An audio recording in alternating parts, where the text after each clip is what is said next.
buhay. Ito naman si Sister Christine, sa music ay napakagaling. Kaya lang niya sa tinig at napakalambing. At din si Sister Marquis na sadyang palangiti.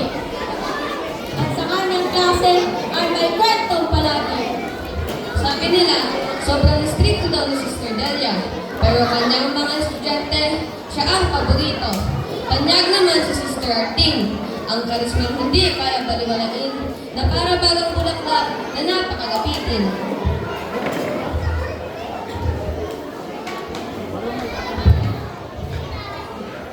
Sir Casada ang may panginding kagalingan.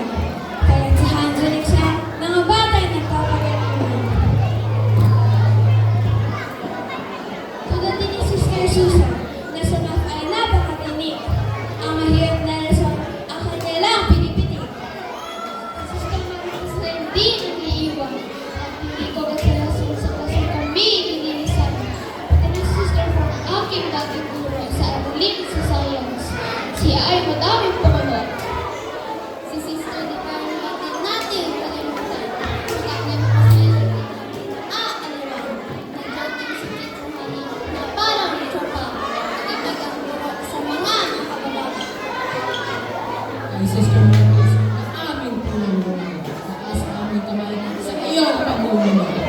Sa pagod na di matatawaran, kasama ang mga guro.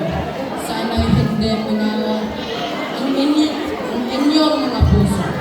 Sinumang sa kanila ang aking guro.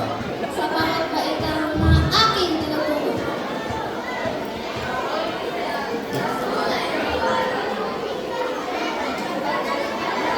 Sadyang walang katulad.